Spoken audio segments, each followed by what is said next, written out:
People want an authority to tell them how to value things, but they choose this authority not based on facts or results.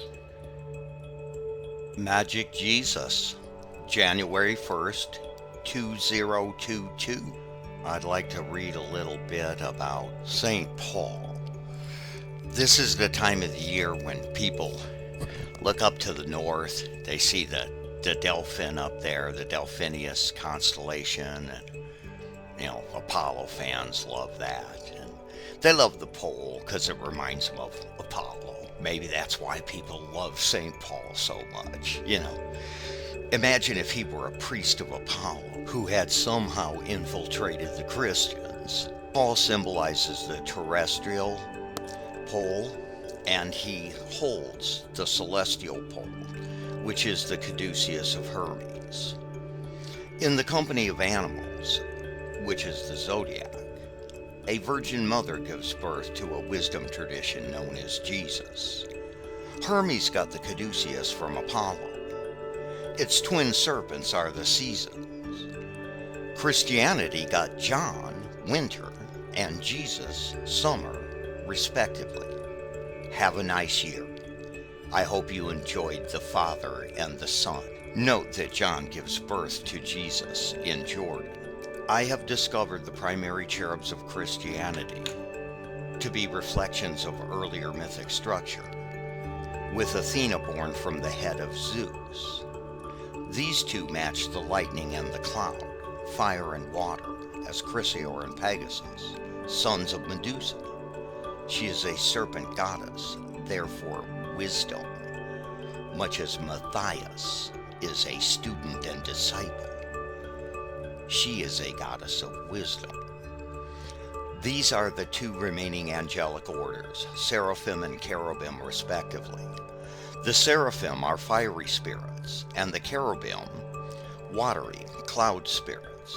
In the primordial two-season year, Athena is born from the head of Zeus, which is Janus, the janitor, or caretaker of the gate, January's winter solstice.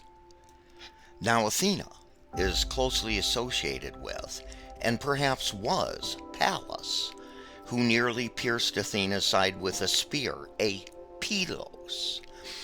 Zeus distracted Pallas just at that moment with the Aegis, his goatskin armor, causing her death when Athena parried her thrust, which is to paline, to brandish a spear, and slew Pallas before absorbing her as Pallas Athena. This is an allegory for a new goddess, Athena's usurpation of the place of the old goddess, and the Spirit of the Lord brooded upon the face of the deep. Then there is another, and in this verse, indicating that something more happened.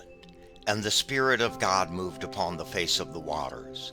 The Hebrew word for moved means brooded or hovered, as when a mother bird broods over her eggs to bring forth life. This indicates that after God's judgment, God did something to bring forth life.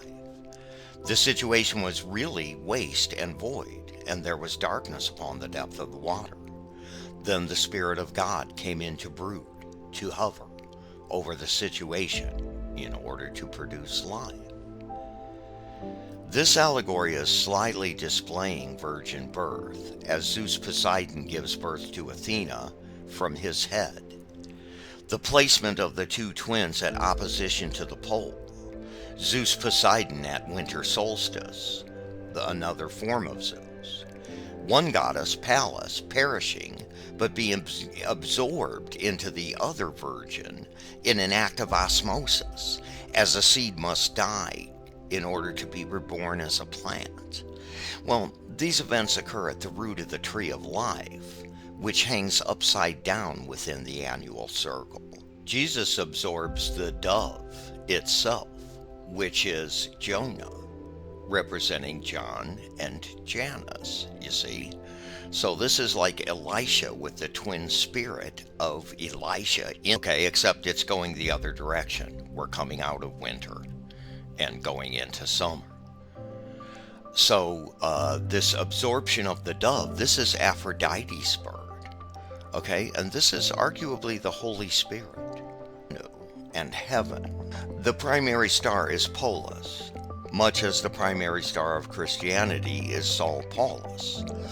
If you think St. Paul is a new phenomenon, it is probably because you study history instead of confirming the obvious allegory to geological history and Genesis mythic creation via comparative mythology. As with Zeus and Hermes, the birth of the god is followed by 3 months in a cave, the rolling away of the stone after 3 days in the Bible, Peter denying Jesus 3 times. The 3 days of creation where there was no solar hero, there was no sun. Spring equinox. The child Zeus was attended by 3 goddesses, representing 3 seasons and fates. Jesus awaits his own death, rebirth experience, his initiation into the mysteries, so he may be reborn on the cusp of spring equinox, symbolic of the dying rising god. Pallas is thrust, and Athena is parried. Like Paris, Apollo's Homeric agent, Athena is an imp, or elf, a Persian peri, the piercer of Achilles' heel, Paris, and stealer of the bride, Helen, who is wisdom. Much as Prometheus stole fire from heaven. Fire allowed the craftsmen, which are Canaanites, representing thought, to transform human life with knowledge. Thought is the goddess Metis, who was swallowed by Zeus to advise him, from his heart, the way your heart tells you what to think, and allowed him to give birth to Athena, who is indeed wisdom. This is the stealing of the bride, Sophia, wisdom. Athena is Sophia, much as Pasiphae, Sophia, impregnated by the bull of the sea, Poseidon, also symbolizes wisdom. Note, Athena, daughter of thought, Metis, is asexual birth, virgin birth. The rape of Persephone occurs at spring. She returns from the underworld, but must spend a third of each year in Hades, having eaten the malon, the melon, apple, or pomegranate, the seedy apple. This is agricultural solar annual myth, but it's a bit too deep.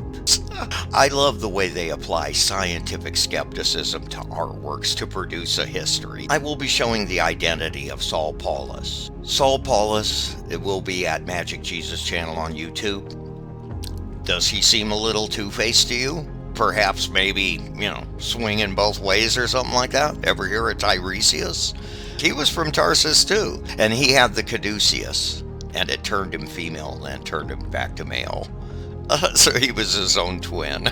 That's all for today. See you soon on the Magic Jesus channel. youtube.com/C Magic Jesus.